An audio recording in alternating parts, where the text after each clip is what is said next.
Missed an episode of your favorite podcast? Choose from over a decade of content in our archives, not just the latest episode. All free at GCNlive.com. This is your call to action. Get prepared, America. Economy, survival, energy, disasters. This is USAPrepares.com. Informative radio, educational radio. Interact now by emailing instructor@USAPrepares.com or text at 434-390-7953. Class, please take your seats. Now, your instructor, Vincent Finelli. Everyone all set? Cocked? Locked? Here we go. Your dial set correctly to USAPrepares.com. We're delighted you're here. And we broadcast 2 hours daily, Monday through Friday, 9 a.m. through 11 a.m. Central Time. And John is engineering the broadcast in Minnesota at GCN. I'm Vincent Finelli. And, sometimes people ask us, why do we say cocked and locked? Well, this is a preparedness broadcast, right? Well, we mean it about everything. Just like the Boy Scouts. Always prepared. Always prepared. That's exactly what we mean. Prepared for everything. And today, we're going to be talking with Guineith Isaacs from Australia, live from Australia. And she's got an update about a criminal racket. A criminal racket maintaining data about you. And this is absolutely alarming. Now, you thought you've heard it all. You've heard about how you can be listened to on your cell phones. You've heard how the camera can be turned on your cell phones. You've heard this here. You've heard how your personal computer microphone can be turned on without your knowledge. You know that you can be listened to with big ears. And back in the 1960s, they had a parabolic reflector. Children could buy it. And I think it was $29.95.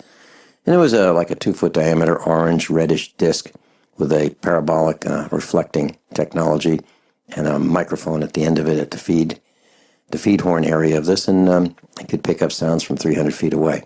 Well, that's nothing compared to the technology of today. You can be listened to through your glass windows in your home. The vibrations can be listened to right at the glass from afar, and you won't even know what's happening. And of course, your texts, your tweets, your emails are all being monitored. Well, and your medical records, they're all in a repository. Barry made sure of that. Well, wait till you hear what Guineith has to say about the next assault on your private information. Welcome, Guineith. Hello, how are you, Vincent? I am well. Did I introduce this properly? That this is a huge assault, and people just are not going to believe what you're going to say. It is. But something, it's actually been hiding there in plain sight all along, because my sons, sometimes they watch DVDs. We've got really lousy we've got really lousy television reception around here. And my sons are teenage boys, and so they get DVDs. They got this DVD starring Jim Carrey called Bruce Almighty, okay? And in this film, okay, Bruce Almighty gets given all the powers of the Most High. And one of the things that he does in this movie is a bit of background. He's a news reporter that does, the lighter side of life things on the, the news shows that you get. And they have the reporter that does the lighter side, but he really wants to be the anchor. Anyway, he gets given all the powers of God, and so what he does is he, arranges for himself to find the grave of Jimmy Hoffa. And I gather that that's quite a famous murder case in the U.S. It is, and people Yeah. People have wondered what happened to him. He was the leader of a very large labor union, and he seemed to have had a meeting at a restaurant, hopped in a car with a couple guys, and next thing you know, he's gone. And people have wondered if he is part of a cement pier at the Meadowlands. It's kind of a racetrack in New Jersey, or he's been deep sixed somehow or cut into pieces. No one's really sure. Well, I shouldn't say no one's really sure. There might be two people that know exactly, or maybe a few more, where he might have ended up. But it's a mystery. Anyway, in this movie, Bruce, who's the TV reporter, finds the body of Jimmy Hoffa, and it's complete with his dental records and birth certificate. Which, of course, makes it very easy to identify him. And why anybody would be buried in a murder case with their dental records and birth certificate is, completely beyond me. But that's a way that the powers that be hide this in plain sight. They have your dental records, okay? Every time you go to the dentist, your dentist is required to send an updated, I don't know where this database is. I don't know what it's called. Okay, I should just say that. But I know it exists, and I'll tell you why I know it exists in a moment. Okay? Your dentist is required to send your dental records to a government database, okay, where it is basically kept in cold storage in case it's ever needed. Anytime, let's say that you or I get murdered, well, not me, because I haven't been to a dentist since I was like 15, but let's say somebody with a good set of dental records is murdered, then the FBI or whatever the equivalent organisation is in your country goes to this database and gets your dental records. They don't have to find out who your dentist was because the dental records are all kept in a central database somewhere, okay? Now, I know that this is the case because many years ago, when my husband Archie, who I've mentioned before, had his mission, he had a very, very good friend who used to be a bank robber, and he actually became a Christian and gave up his life of crime. But he was a bit simple-minded, but in a lot of ways he was a lot cleverer than most of us because he had a clue about most things that was going on. But he tended to talk like this, so nobody really took him very seriously, except when he had a gun and he tried to rob banks. Then everybody took him seriously, and I think he ended up doing some time. Now, he's passed on since then, but he had dreadful teeth, and Archie said to him one day, his name was Johnny. He said, "Johnny, why don't you go and get your teeth fixed?" And he said, "Don't you know, Archie?" And Archie said, "What?" And he said, "Every time you go to your dentist, all your records are kept, and they're sent to a government database, and they can track you anywhere." They're sent to a government database, and they can track you anywhere. Okay? You'll find, if anyone's ever been involved in the prison system, they're all offered free dental care. It's not because the government cares for your teeth. Okay? They don't put fluoride in the water because they care for your teeth. They couldn't give a rat's backside about your teeth. If they cared so much about your teeth and your health, why would they be putting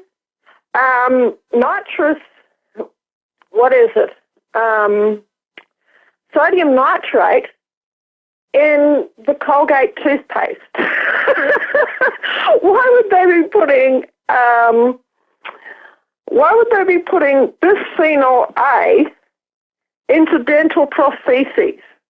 Why would they be putting mercury into amalgam fillings? if they cared so much for your health, they don't care about your health. Okay? And if you decide to change dentists, it's not a problem because your new dentist will send your dental records to the same government database. Another place where this is, hidden in plain sight is Weird Al Yankovic put out a song a while back, a year or two ago, and it was called Party in the CIA. And it was a take on Miley Cyrus's song Party in the USA. But he talks in this song about how the CIA has a better dental plan than the FBI. And I heard that, and I remembered Johnny Kay, that was his name, and I had a laugh to myself. And I said, there you go. Anything that the powers that be do, for whatever reason, they have to tell you about it first. And that's two cases in the popular press, in pop culture, where that particular database is referenced. And I would love to know the name of it. But those two pop culture references are enough for me to say this database definitely exists somewhere. I would love to know its name. If there's anybody out there in the, in government so-called corporate, whatever you want to call it, surface, who knows what this database is called, I would suspect it's probably housed somewhere near the FBI or the CIA or somewhere like that. But my husband Archie had terrible teeth, and I asked him why he had such bad teeth. Why didn't he go to a dentist and get his teeth fixed? And that was the answer that he gave me. And he told me the story of Johnny Kay. He told me about how he never wanted a dentist to go anywhere near his mouth because it was just one more way that they could track you. Guineith, I can't thank you enough for sharing this with us. I've got a couple comments about what you've just said, and I'll say them when we come back. Guineith Isaacs, she's in Australia. USAPrepares.com. We'll be right back. Class, we're talking about another threat to our private, personal, medical, dental information. And here are some of my thoughts. I happen to know a few dentists, and when I built a computer system for a dentist, back in the 90s, I know that it had a network, well, it had a file server, it had connection to the internet, it had workstations, and I built up a backup server.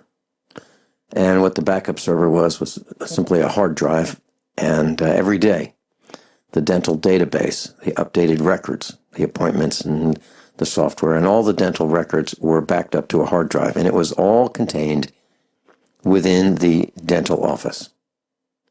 It never left. But I can tell you today that may not be the case, because generally speaking, information technology technicians and specialists, if you will, may say to the dentist, tell you what, there's a great way we can back up your data, and we can send it to the cloud. So where is the cloud? Nobody really knows exactly where the cloud is. Well, a few people do, but we don't. So the data goes out there. Now, what is done with it? I don't know. But I don't want my dental records going out to the cloud. I don't want my medical records going out to the cloud. But I can tell you that we have an instructor who has not admitted this publicly, but he was involved, or she was involved, in building a database of records. what people know how to do, their skills, and so forth. And then after that, that database was enhanced to have more and more characteristics, more fields associated with that data. I can tell you that in the 90s, I built networks, local area networks, wide area networks, that were involved in storing student information in the public school system. So as a computer jockey, I build this network, some software gets loaded, it's a database software, it maintains records of all kinds of things, grades, attendance, comments. Now, how much has that been enhanced since the 90s? I don't know. But imagine what could happen if we had a unique identifier for a person and we could link their medical records, their school records, their job records,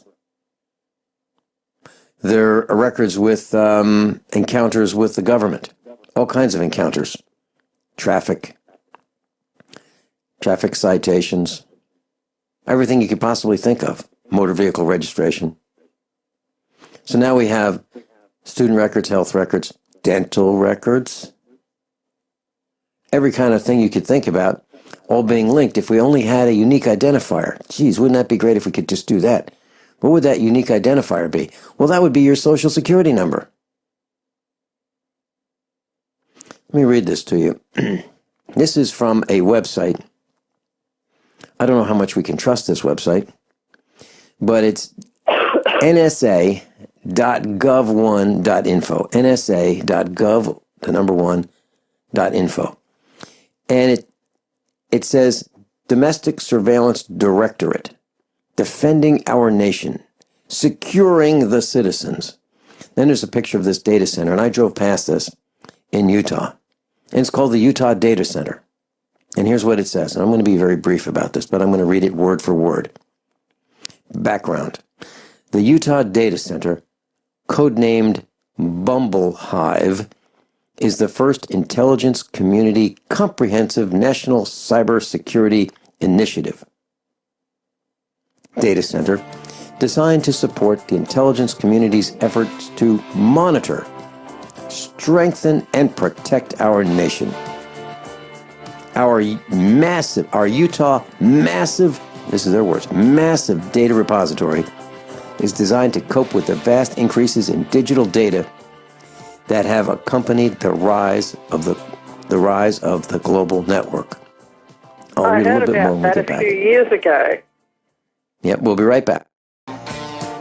So just to continue reading a few more lines, the $1.5 billion, 1 million square foot facility houses 100 square feet mission critical tier 3 data center.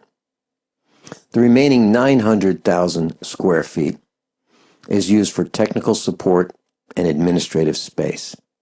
Our massive 20-building complex also includes water treatment facilities, chiller plants, electric substation, fire pump house, warehouse, vehicle inspection facility, visitor control center, and 60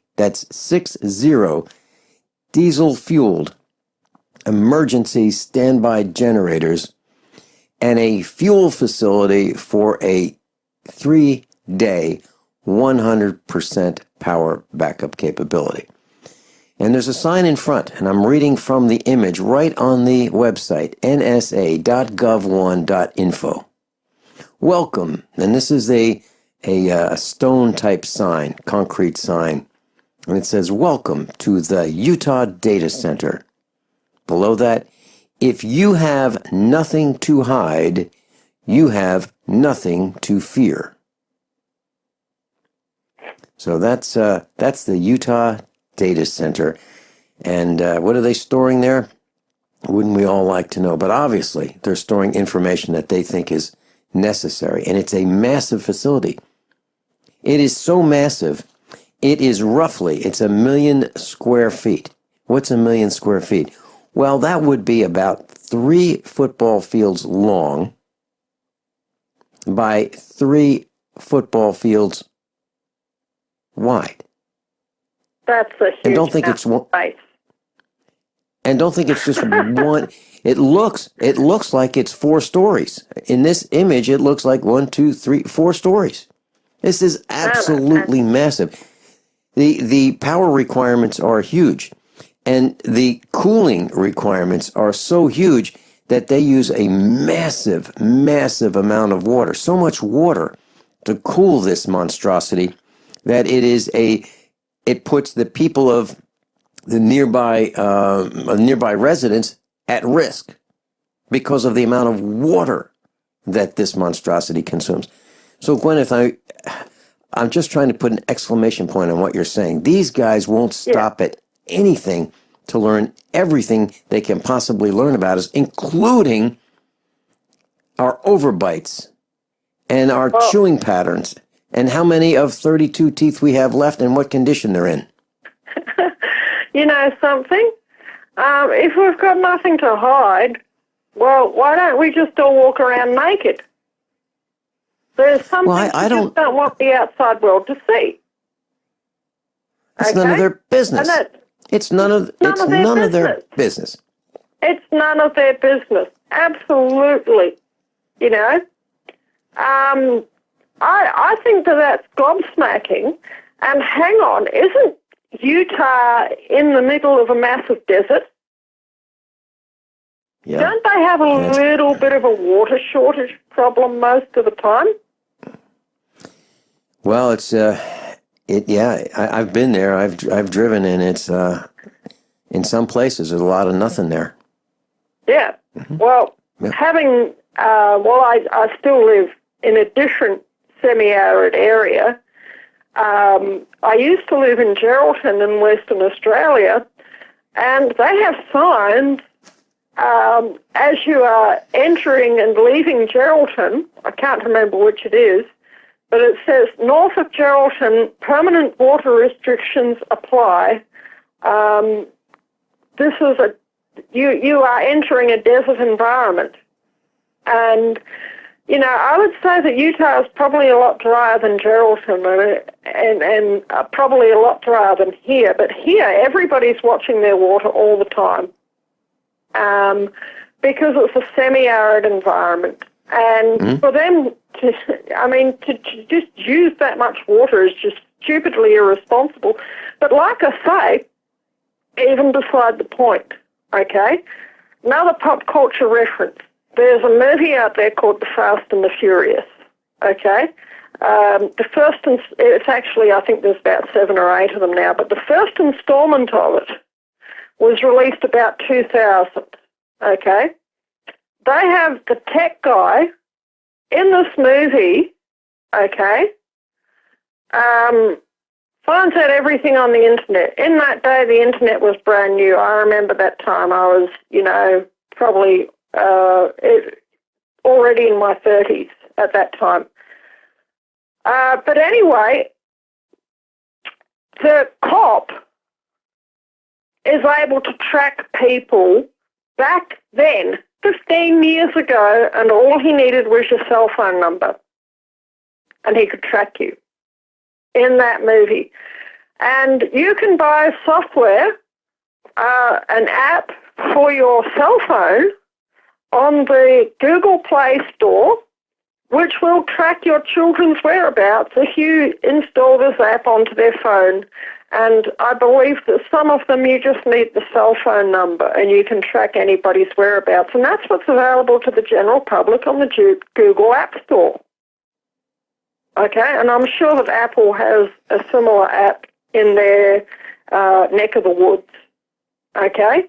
Now, if that's available to the public, you can guarantee that the government has something 10, 50, 100 times more sophisticated. Okay? And you just do not want the government knowing that sort of information because they are a bunch of criminals. it's not just that there's one or two rotten apples. It's the whole barrel. It's the structure. And the few good cops hamstrung to a large extent by a crooked system. Okay? It's a system of extortion. It's systemic extortion that undermines all of our human rights. Okay? You have, under Article 13 of the United Nations Declaration of Human Rights, the common law right to travel, for instance, wherever you want, without anybody's say-so. And you don't have to identify yourself under international law to anyone. Oh, yes, except if you happen to meet the local member of the Blue Plague down the road, who means well but insists that you show your driver's license upon request, despite the fact that that's in contravention of the Nuremberg precedents, which was particular members of the Nazi Party were actually hung for requiring that people identify themselves. That means they were hung by the neck until they were dead for requiring that people identify themselves. And that precedent is called Das Pepper Bitter, which was the phrase that the Nazis used to require that you present your papers. Okay? And it was ruled all the way back at the end of World War II that this was an infringement of our fundamental human rights, our right to privacy and our right to freedom of travel. But that doesn't seem to stop the local Blue Plague members today, does it? Guineith, I read a story a couple days ago, and the number was in the 90%, actually 97%. A study of a poll, if you will, of police fearing for their own safety. I'm talking about those who wear guns in uniform. I've seen 93%, I've seen 97%. But according to the research, this is theblaze.com, a staggering 93% said their colleagues expressed concerns about their own personal safety. Now, why is that? Well, I think that's because cops have snipers. Where'd that come from? You know, what gives a cop the right to execute someone from afar? Okay, through a sniper scope and a rifle barrel. What gives these police the authority to wear masks, ski masks, so you can't identify who they are? What gives them the right to hide who they are when they are pointing these weapons of death at us? And if you are subject to being at the wrong end of the muzzle of their guns and you are arrested, what do? You appeal to the same system for justice. So you're appealing to the same team. It's insane that we allow this, that we allow the police to wear masks so that we can't identify them. This is very similar to what you're talking about. And so why are the police afraid? And we said that this would happen. We said years ago on the air that this would happen, that there would be a time when people would just consider one uniform the same as the next, as the next, as the next. So when the police do bad things to we the villagers, that the village would start looking, and I'm talking about everybody, looking at the police as, I don't trust them. And that's what's happened. And the police themselves, in the 90 percentile, are afraid for their own safety. And it's not because they're helping little old ladies cross the street. It's because they've done bad things. Yep. That's about the sum of it. And you know something, I'll have to continue this after the break, but I'd like to say what happened and the recourse that I've chosen to take, and a bit of the background and a continuation of what you were saying after the break. Okay. Sounds good. Guineith Isaacs with us. Link on the website, usaprepares.com. We'll be right back. Guineith Isaacs is with us, and if you'd like to go to her website, she's listed at USA Prepares on the Instructors tab. You can click on that. Guineith, you want to tell us how to get to your website? Yeah, I have a Facebook page, which is either Guineith Isaacs, just search for Guineith Gap Isaacs on Facebook, and you'll see, you won't see my face, you'll see the face of somebody that I really like, who's a media personality here in Australia and also in New Zealand, and it's got a sign underneath him saying, the views expressed on this website are blankety blank blank good ones. Okay? And he's a farmer-looking guy. So you know if you've got to the farmer who's got that little sign underneath on the icon, that's on my page. And also on Facebook, I manage the Common Law Education and Resource Centre, which is www.facebook.com/Aussie, that's AUSSIE, Common Law, all one word. Okay? But yeah, what I was wanting to say, you were mentioning about internal investigation departments within police forces. Now, I actually did put in a complaint to the Victoria Police's Internal Investigation Department. And I know that you expressed your concern at the time. I told you beforehand that I was going to do this because I knew that I was taking a bit of a risk, to put it mildly. And I told various other friends that I was going to do this, because the police around here are absolutely out of control. I've said over and over again that they're engaged in sex racketeering. And as it happens, somebody in the Victoria Police took my complaint seriously. And it turns out that they have an investigation going into one of the officers who lives around here, and he seems to be the one that is cajoling all of the others to do his will. And this particular officer, he punched one of my friends in the belly so hard that his fist actually went through her abdominal wall and ended up inside her abdomen. And her young son had to fish his fist out of his mother's abdomen. And I don't know, that is an out-of-control cop. And then after that, he charged her with assault and put her on a 12-month good behaviour bond. How's that?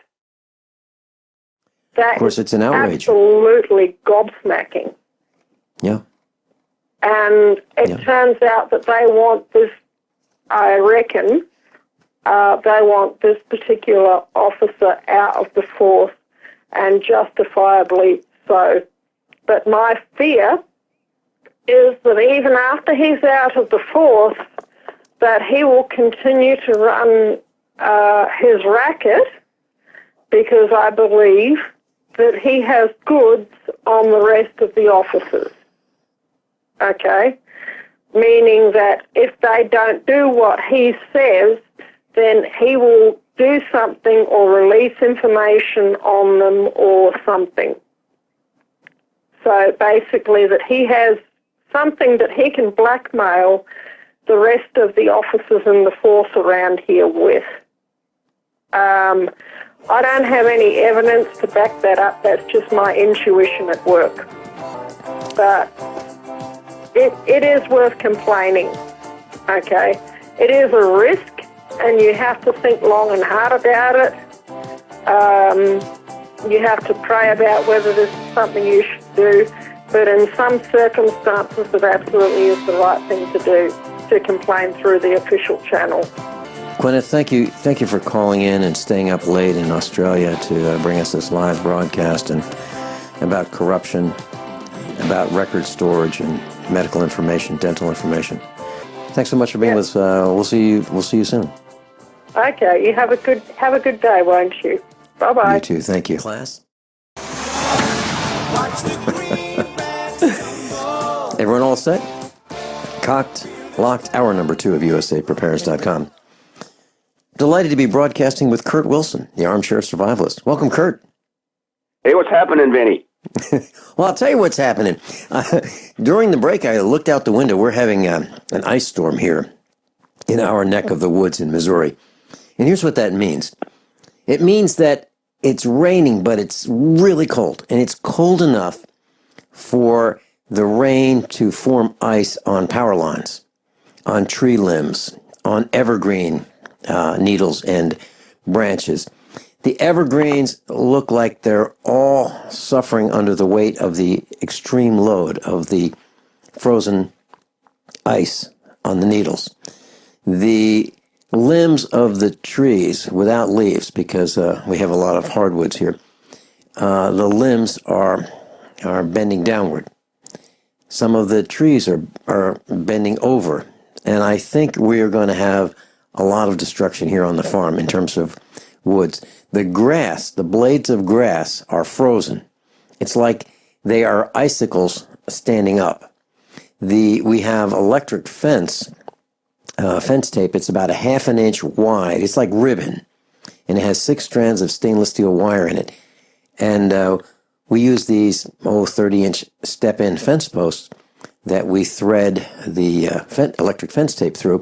And we've got, a couple miles of fence tape here at the farm, and we power it with a low-impedance fence charger.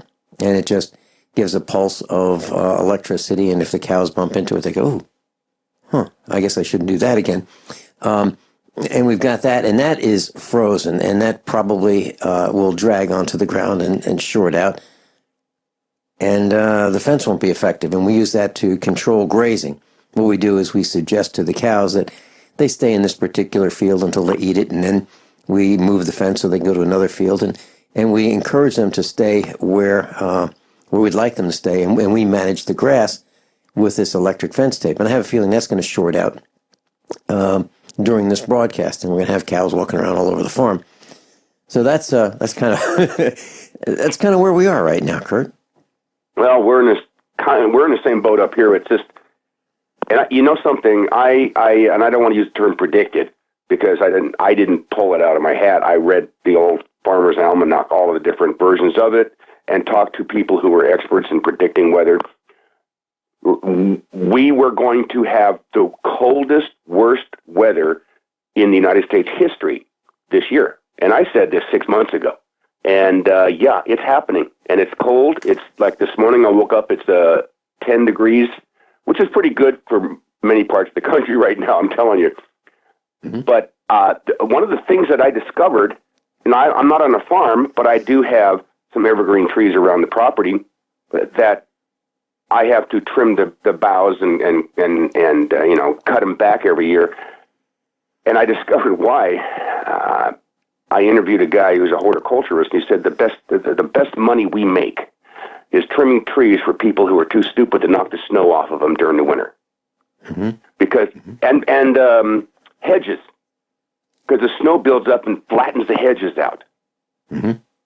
Okay, well, that's knock the snow off. You can't, because you got too much to do. But you have these trees out front, and you get snow sitting on them. They will bend down the branches to the point they snap. Right. We have a utility here, a Vista Utilities. These are some of the stupidest people I've ever met in my life. They're supposed to be taking care of the power lines, which are above ground, of course. and you have tree limbs hanging on the power lines. Right. During the summer, during the best months, they're hanging on the power lines. And so what happens, and they don't cut it. They wait until the snow builds up or the ice builds up, and the limb crashes through the power lines, rips them out, knocks power out to 15 blocks, and then they go, oh, we better send an emergency crew out at 3 times, triple time, so that they can fix this. Why don't they do it ahead of time? Well, that'd be preparedness, and they don't listen to you, and they don't listen to us. No, they definitely don't listen to me. I'm 2 blocks from the main office. So how are you doing, Vince? We're going to talk about a couple things, and one of the things I'd love to... Here's what I have on my list for today, for you and me. Tips, tricks of the trade, and I've got a few of them, and I'd like to explore this hot water heater morass that I am stuck in the middle of, and I'd like to talk about how to make light bulbs last longer. I've done some experimentation, and I found a secret for a particular situation. Why don't we start with hot water heaters? Okay. And let me just, for those who haven't heard this story, about 10 years ago when we were building our farmhouse, I decided to look into hot water heaters. And the model that I chose was a Whirlpool model because it was available from Lowe's, the home improvement center, with a lifetime warranty. And I thought, this probably won't be the last hot water heater that I'll have to put in, but it'll be the last one that I'll have to buy and pay for because it comes with a lifetime warranty. The elements, the tank, the electronics, everything except the anode. And I noticed over the years that there's a drain on the bottom of all hot water heaters. And I would drain it once a month, and this gelatinous goo would come out. But it didn't come out of our hard water faucets. It only came out of this hot water heater. And so what I found out was ultimately when I bought a 50 and an 80 gallon, installed them at the same time. And what I found out was that, yeah, it says lifetime on the label, and call this number if you have a problem. And one of them started leaking, the 80. And so I called the 800 number, and I ended up with customer service on the phone with Whirlpool, which is owned by A.O. Smith. And the guy said, well, let's go through some diagnostics. And he asked me all these questions. I gave him the answers, and he said, okay, well, here's your return merchandise authorization. Bring this to Lowe's, and they'll work with you. And I said, okay, so new lifetime warranty hot water heater? He said, no, we don't make them anymore.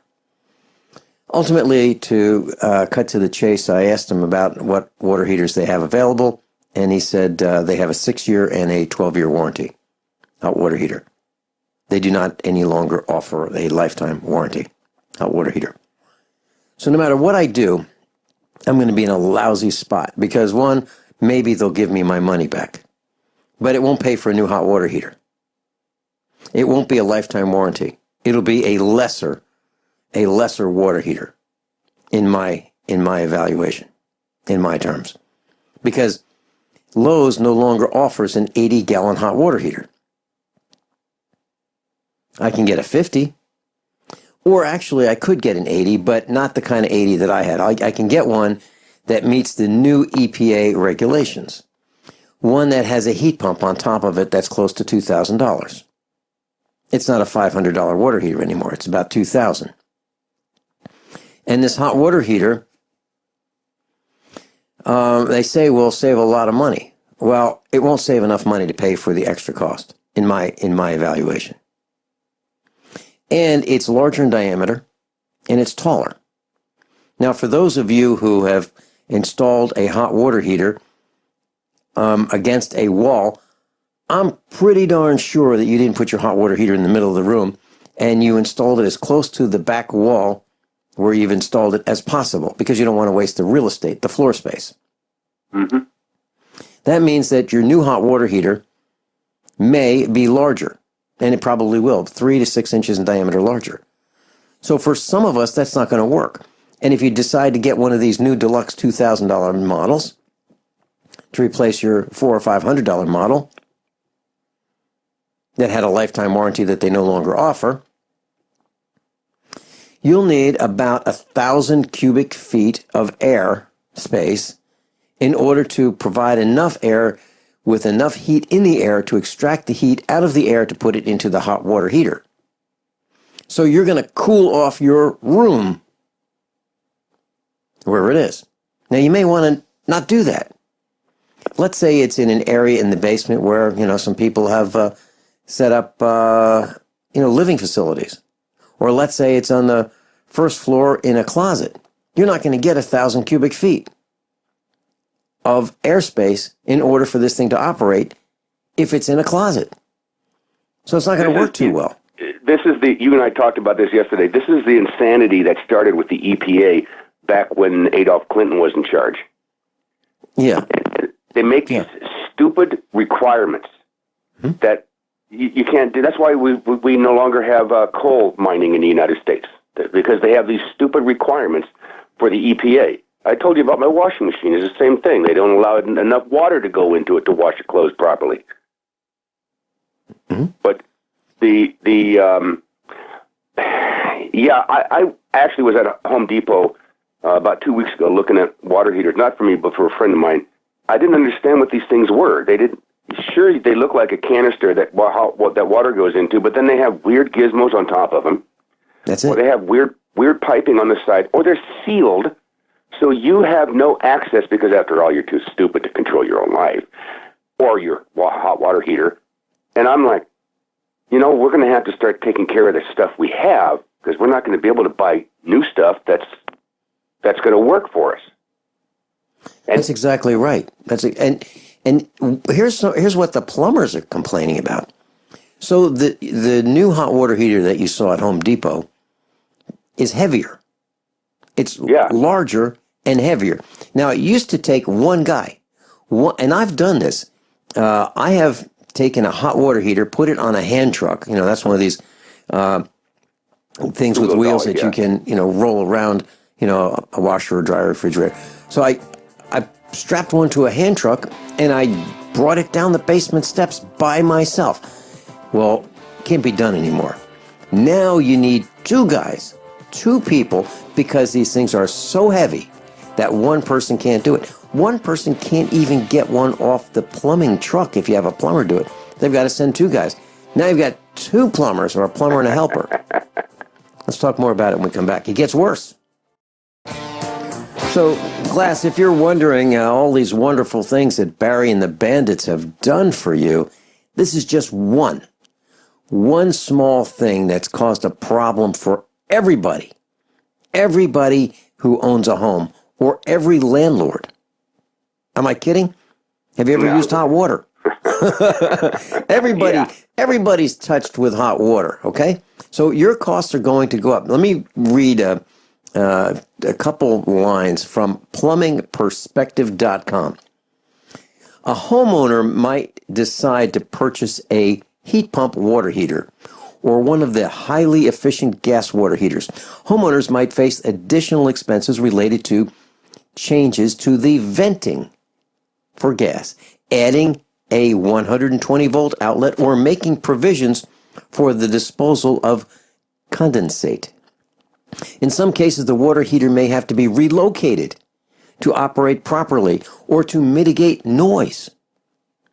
While the operating costs of a new hot water heater will be less because of their increased energy efficiency, it's likely that the maintenance costs will increase because of more sophisticated design and the integration of electronics, blowers, fans, condensers, or other components. Another drawback is that the water heater is likely to have lower hot water deliverability than prior models. For example, a model with less input may be required to achieve higher efficiencies, which will ultimately result in less hot water delivered. Great. I'm all excited. Where's the line? Let me get in line to get one of these things. I tell you something. I moved in this house in '99, And using everything that I know, the first thing I did was took out the water softener. Because that gelatinous garbage that you're getting out of the bottom of your hot water heater is because of your water softener. Yes, it is. Water softeners, they put sodium, they put salt into your water. It makes you think you're not getting hard water anymore, and it does gelatinize. So first thing I did was I took that out, and my wife goes, Kurt, he has a receipt here. He paid $400 and something for that. I said, yeah, and they'll probably take it at the dump. So the truck threw it away, and I went to Home Depot. Went to Home Depot, and I bought 2 of these spin-offs. You like that? Sounds kind of like some of the discussions that I have here at the farmhouse with my wife. That's great. Love it. So I bought, these blue cartridges, canisters you buy. You unscrew and you put a cartridge in it, right? So I bought 2 of those, and I plumbed them in row, and I hooked them to the input from the street, the water going into my house. And so I'm going to be using 2 filters. The first filter was a sediment filter to pick up any chunks. Now, we got pretty good water here in Coeur d'Alene, so it's not that bad. And the second filter was a carbon block that took out bacterial and viral infections. So it took my water pressure down about 10%. And I could care less. It's not as if I got 3 feet of beautiful hair to wash every morning. I'm bald, so who cares? So okay, now, the thing is, a hot water heater burns out. People all the time say, oh, yeah, it thing burned out. And it's like God did it. They have no clue why it happened. Why your hot water heater and other appliances burn out water appliances is because the heavy water or contaminants in the water get into your hot water tank, and they do 2 things. Your hot water tank isn't just a giant tank. It's coils inside that the water goes through. And then it does sit on the bottom of the tank. So the minerals clog up those coils like they do your arteries. And they sit on the bottom of the tank, and they literally rust. They will rust. And eventually, you'll look in the bottom of your tank where the pilot light is, and you'll see water dripping down, and it looks like it's all rusted out. So I put this filter in, and then immediately, like Vince said, there's a valve at the bottom of the hot water tank. I put a hose to it, put it to a drain, and drained it out. And I had to force it out. It didn't want to drain. It was so glossed up. So I forced it out. I turned off the pilot light. Turn all of that off so it's not eating it up. And I blew that thing out and cleaned it out. I let it run for an hour. And then, when hot water heaters heat up sometimes and you hear it pop, pop, pop, pop, pop, pop. Kurt Wilson's with us. Hey, Kurt, how do we find you on the internet? I just went to armchairsurvivalist.com, and I'm having trouble getting there. Armchairsurvivalist.com. One word, armchair survivalist. Right. You got to know how to spell it, man. Yeah, ARMCHAIR survivalist.com. Yeah, something's up with the internet. I can't get to your website. Okay, armchair survivalist. Or you can go to, there's a shortcut to our company Survival Enterprises. You go to S as in Sam, E as in Edward, the numeral 1. So SE1.us. It's the shortest domain name you'll ever see. SE1.us. SE, the number 1.us. There you go. That's how you can get to Kurt Wilson. And he broadcasts weekly. And tell us about your broadcast, Kurt. Yeah, my broadcast is every Sunday. I'm hosted by Scriptures for America. There's a long story to that, too, I'll tell you. I'm on the air for 2 hours, and you will get more news and information from me in 1 hour, period, than you get from any radio host. I don't care who, CNN, ABC, any of the... Whoa. What about USA Prepares? Well, you have information. There's a difference between information and news. Okay. But I do, seriously. And then I always come, and I always have something to talk about, something to help people survive a little bit better. And I say on my show, I said, look, when the Schumer hits the fan, You're not going to be in your bunker in the mountains with millions of dollars of gold and guns and food and dogs. You're going to be sitting in front of your TV set wondering what the hell happened to the power. Yeah. So Right. I teach people how to survive better, optimally, where they are. Great. So, and that- frugally, right? That entails a lot. And frugally. Very much so. As I was telling you about my hot water heater, Yeah. it's been in since '99. Every year, about every 6 months, I drain it and flush it, and it takes all of the garbage out. And I change the filters, the spin-on filters, twice a year. Mm-hmm. I've got a comment about those filters. I did a little bit of research, and I bought 100 of them. I try not to buy things by the each. I try to buy them by the lot.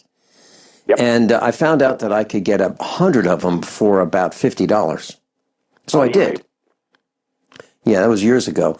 And I did some, they look like they're from China. And I thought, wow. So I made some calls. So I called local businesses, and I called all around the country, and I asked them, okay, so you've got these water filters, these 5 micron, 2 micron, 10 micron, 20 micron. Where are they made? Well, they're U.S. branded. Okay, where are they made? China. They're all made in China. They're all made in China. So keep that in mind. And so that's what we use. And we've got something very similar to what you have, except we don't have the carbon block. But we will. We will. And I've been looking at how it's really simple, just two filter canisters in series. Mm-hmm. Kurt, I want to share something with you. I just did some research about the cost of hot water heaters. Now, previously, if you had before these new EPA regulations of 2015, if you had a 40-gallon hot water heater, the average cost to get that thing, the average installed price, that'd be hot water heater plus somebody to put it in, a 40-gallon, a year ago, would be $1,072, typically, average installed price. Now, the increase for that 40-gallon water heater with the new regulations is another $92. Okay, so about 10%. If you move up 16 gallons to a 56-gallon, the price used to be $1,261. The additional cost is $805. So the additional cost... Holy moly! Yes, the additional cost to install a 50-gallon is $805. The additional cost to install a 40-gallon is $92. Now, if you go to... That's gas-fired. Now, if you go to an electric hot water heater, a 50-gallon costs $554 before the new improved regulations, and $140 more after. So add $140. If you go to a 56-gallon, 6 gallons more, you're going from a $729 installed cost previously to an additional $974. Oh, that's insane. For that amount of money, you can get one of those instant-on ones. And that's what we're going to do if this one ever finally does give up the ghost. We're getting an instant-on hot water heater system. You're absolutely right. It is insane. And now, that is just the tip of the iceberg. Let's talk about the real insanity of this. And that's the Whirlpool uses aluminum anodes. And these are sacrificial anodes that prevent the hot water heaters from succumbing to rust more quickly. Okay, they will succumb to rust, but it delays it. And the aluminum gets consumed by the water. And if you wash your hands, take a shower, take a bath, or make a cup of tea with hot water, and you have one of these aluminum anodes in your hot water heater, which many do, you are poisoning yourself with aluminum. And right. And is this my opinion? No. It's the opinion of medical doctor Norman Shealy. He said it Wednesday on the air. And if you want to hear more about this aluminum toxicity with Dr. Norman Shealy and me at USA Prepares, that's Wednesday's broadcast. So you might want to share that with friends and family. So here's what I did. Yesterday, after the broadcast, I decided to flush out this 50-gallon hot water heater. Got a 100-foot hose, stretched it out, hooked it up, flushed it once, and I decided to save this goo. And it looks like milk. You cannot see through this container. It is opaque. And I've saved this, and I'm waiting for it to settle. It hasn't settled yet, and that's since yesterday. Flushed it out 8 more times after that, and it's still coming out with chunks out of the hose. And what I'm doing is I'm filling it up with 50 gallons of water, emptying it, filling it up with 20 gallons of water, emptying it. And it 9 times yesterday, as of last night, and 1 time this morning. So this is 10 times, and I'm going to probably do it 3, 4, 5 more times today. And I'm still getting chunks coming out of the hot water heater.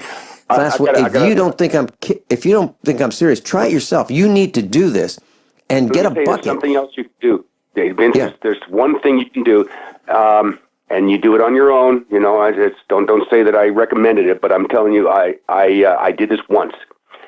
I could not finish draining it. It just would not stop crap coming out. So I figured, I use vinegar to clean up the hard water in my coffee pot and other things. So I physically took off the cold water inlet. I turned the water off, took off the cold water inlet into the tank, made it drain. And when it was done draining, I closed the valve at the bottom and I poured 2 gallons of vinegar in through the top through a funnel. Okay, and I let that sit for about an hour.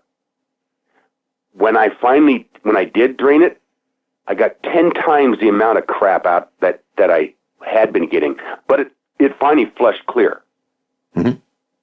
Okay, now that could be good, it could be bad for you, because if the crud is all that's keeping the bottom of that tank from rusting through, and you clean the crud out, well, you might just cause it to rust through right then and there. Right. A trick for you that I did, I installed a direct drain 3 feet from my hot water heater down into the sewer. So when I flush my tank, I have a 4-foot hose. And I hook it up and I stick the end of the hose in this drain, and I flush it out. When I'm done flushing, I put a cap over that little drain. Great idea. And that's something that I'm going to do. I have to redecorate the area where this hot water heater is, so that I can do that. But that is the plan, to have a very short hose, just like you're talking about. And the other thing that I'm going to do today is I'm going to take one of those washing machine hoses that has 2 female couplings. And I'm going to hook that up to this garden hose, and I'm going to reverse flush it. So I'm going to pump water in backwards. I'm going to pump water in through the drain. And, of course, I'm going to open a faucet, a hot water faucet that will let the air out. But you might need 2 people to do this. You might need even walkie-talkies, depending on your setup, so you can talk about how to do it. You'll have to block the cold water inlet. Yeah, that's exactly right. And then open the closest hot water faucet to the hot water tank. And you might want to take out the aerator. And what you're gonna pressurize this thing. And what I did this morning before the broadcast was I found one of those cardboard tubes in like a roll of paper towels, and I took the aerator out of the faucet, put that under the where the aerator was, and I aimed that tube toward the drain of the sink, so that when it burps, it doesn't blow water all over the room. So it just directed the water toward the drain. So I wanted to share that, and I'll talk about getting rid of these aluminum anode rods and replacing them with magnesium. Magnesium is a lot safer. And Dr. Shealy feels that your body needs some magnesium, but it does not need aluminum. You will not die from a aluminum deficiency. Well, every Alzheimer patient that has died and had an autopsy done has had loose aluminum in their brain. Literally, they had aluminum in their brain. Well, that's what we are doing. We are getting tested. We've had the blood drawn, and we're going to find out how much aluminum or heavy metals is in our body. So that's coming up. And I will do future broadcasts about this. Kurt, there have been a number of fires. We're reading about people burning, our houses burning down, and I wanted to share this, and you're the guy to do this with. So I was thinking about these electric heaters, right? And they draw about 1,500 watts. So here's a little lesson in watts and volts and amps. Now, class, there's 2 kinds of wiring that are typically used in your house. One is 12 gauge, and it probably is Romex, meaning a plastic jacket. It has a white wire, black wire, and a ground wire. And it's 12 gauge, and it will carry 20 amperes of current. 20 amperes times 120 volts is 2,400 watts. So volts times amps equals watts. So that's the current carrying capacity. However, the wire will get hot if you do that. So recommended load for that wire is 80% of maximum. I just gave you maximum. 12 gauge is 20 amps times 120 volts is 2,400 watts. At 80%, which is the maximum you really should use as a load, 1,920 watts. How many watts is a electric heater? 1,500. Now, when we get back, I'll tell you about 14 gauge wire, which is the thinner stuff, which a lot of us have in our homes. We'll be right back. Kurt Wilson's with us, armchairsurvivalist.com. And class, I posted a link on page 1 of the website, usaprepares.com, to Kurt Wilson's website. The easy way to get to it, se1.us, se1.us. Kurt, to continue with this discussion, so that would be a 12-gauge circuit in your house.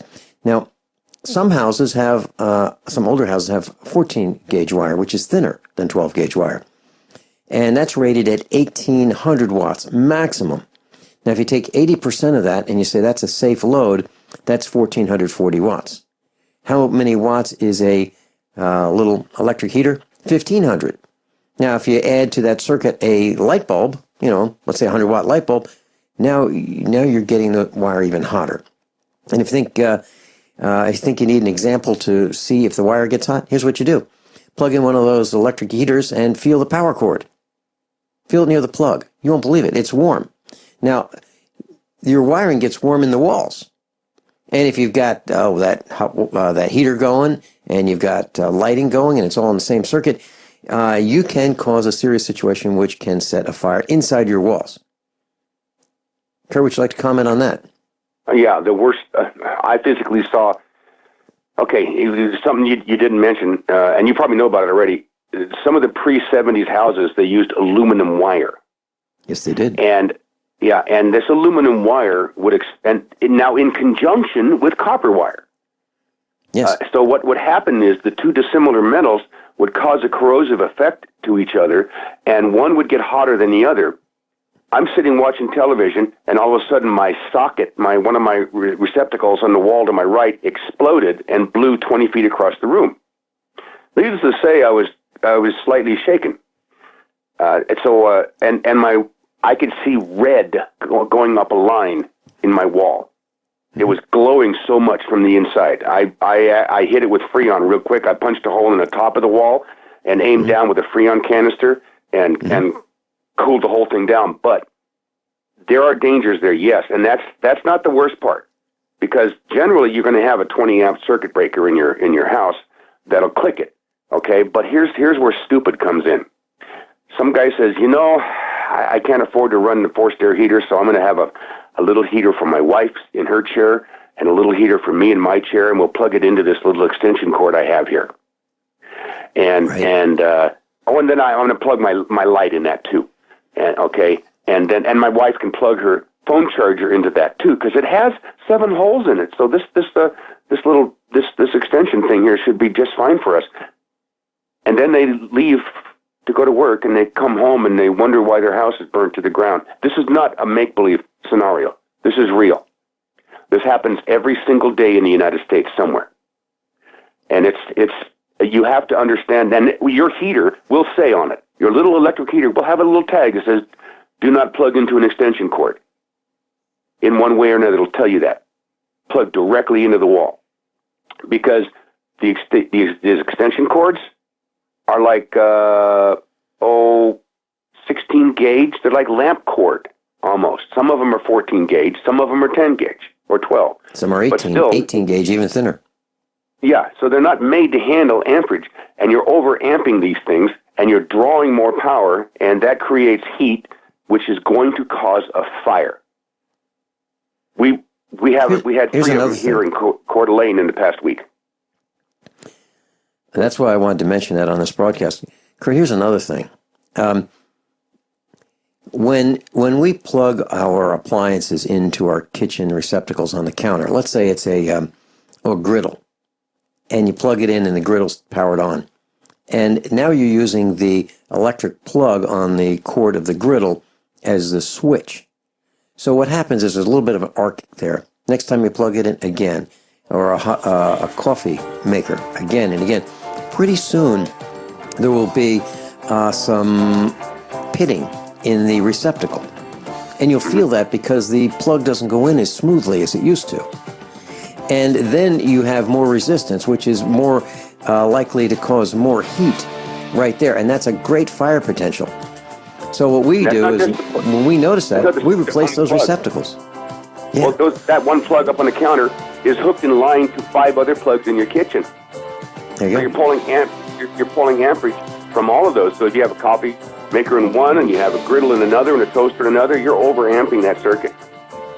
You're right. Kurt, we're out of time. Thanks so much for being with us. I appreciate your input. I really do.